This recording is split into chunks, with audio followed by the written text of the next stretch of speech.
जय गोरखनाथ, जय नवनाथ। दोस्तों, हमारी भारतीय संस्कृति में संत परंपरा ही हमारी सच्ची संपत्ति है।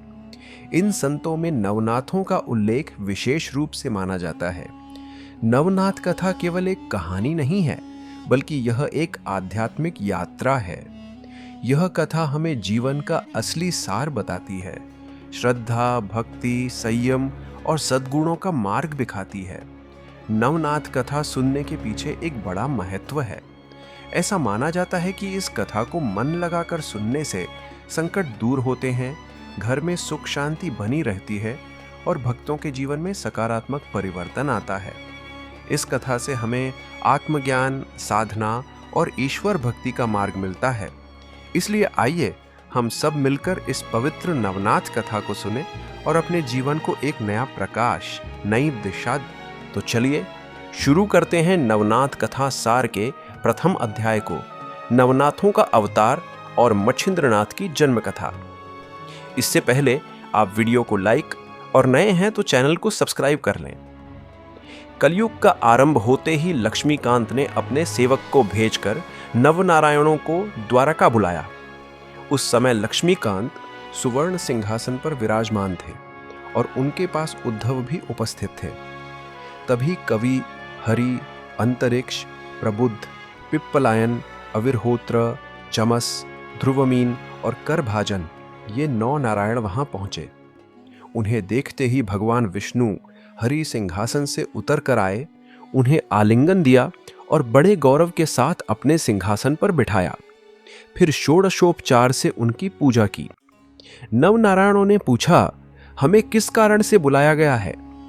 तब हरि ने कहा, आप सभी को कलयुग में अवतार लेकर भक्ति मार्ग का प्रचार करना है। जैसे राजहंस एक साथ समुद्र में उतरते हैं, वैसे ही आप सब एक साथ मृत्युलोक में प्रकट होंगे। नवनारायणों ने प्रश्न किया, हमें किस नाम से अवतार लेना होगा? तब द्वारिकाधीश ने बताया, आप सब संप्रदाय स्थापित करेंगे, दीक्षा देंगे और उपदेश करेंगे। आप अकेले ही अवतार नहीं लेंगे, कई महापुरुष भी साथ आएंगे। वाल्मीकि तुलसीदास बनेंगे, शूक मुनि कबीर, व्यास मुनि जयदेव, उद्धव नामदेव, जाम्बुवंत नरहरि, बलराम पुंडलीक और मैं स्वयं ज्ञानदेव बनकर आऊंगा। शिव निवृत्ति होंगे, ब्रह्मा सोपान, आदि माया मुक्ताबाई, हनुमान रामदास और कुब्जा जनीदासी बनकर प्रकट होंगी। इस प्रकार आप सब कलयुग में भक्ति भाव बढ़ाएंगे। इसके बाद भगवान ने विस्तार से बताया कि कौन, कहां और कैसे जन्म लेगा। मछली के उदर में कवि नारायण अवतरित होकर मच्छिंद्रनाथ कहलाएंगे। अंतरिक्ष नारायण जालंधर बनेंगे। चमस नारायण रेवण सिद्ध के रूप में जन्म लेंगे। अविर्होत्र नारायण नागनाथ वट सिद्ध बनेंगे। हरि नारायण गोरक्षनाथ के रूप में प्रकट होंगे। प्रबुद्ध कानिफा कहलाएंगे। करभंजन गोरक्ष द्वारा बनाए गए मिट्टी के पुतले में प्रवेश करेंगे और गहणीनाथ कहलाएंगे। पिप्पलायन चरपटीनाथ और ध्रुवमीन भर्तृहरि बनेंगे। इस प्रकार सभी नवनारायणों को जन्म की पूरी कथा समझाकर वे मंदराचल पर्वत पर तपस्या करने चले गए। एक बार कैलाश पर पार्वती ने शिवजी से कहा, आप जो मंत्र जपते हैं उसका उपदेश मुझे भी दीजिए। शिवजी बोले, इसके लिए एकांत स्थान चाहिए। दोनों घूमते घूमते यमुना तट पर पहुंचे और वहां पार्वती को मंत्रोपदेश देने लगे। लेकिन पास ही एक गर्भवती मछली थी जिसने ब्रह्मबीज निगल लिया था। उसके उदर में पल रहा गर्भ उस मंत्र को सुन रहा था।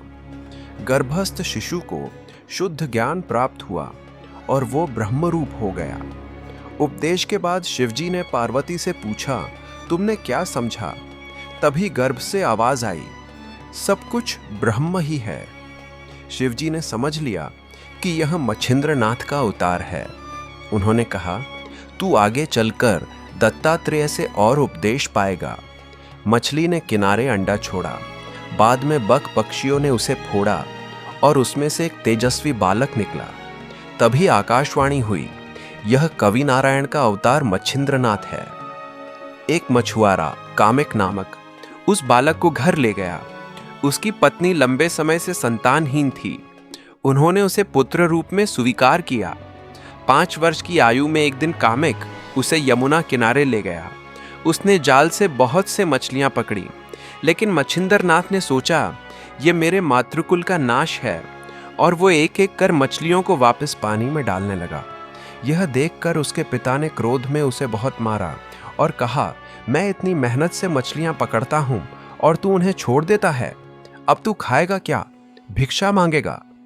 पीड़ा से व्याकुल होकर मच्छिंद्रनाथ ने निश्चय किया कि भिक्षा का अन्न ही पवित्र है, अब मैं वही ग्रहण करूंगा। और वहां से निकलकर वो बदरिकाश्रम चला गया, जहां उसने 12 वर्षों तक कठोर तपस्या की। उसी समय दत्तात्रेय और शिवजी बदरीवन आए। वही अवसर था जब मच्छिंद्रनाथ का उदय काल निकट था। भगवान की कृपा से सब कुछ योग से घटित हुआ। इस प्रकार नवनाथों में प्रथम मच्छिंद्रनाथ का अवतार हुआ, जिन्होंने आगे चलकर नाथ संप्रदाय की नींव रखी।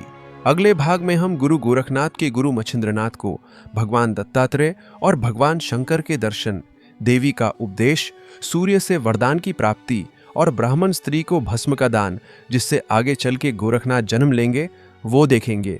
तो मिलते हैं अगले भाग में। जय गोरखनाथ।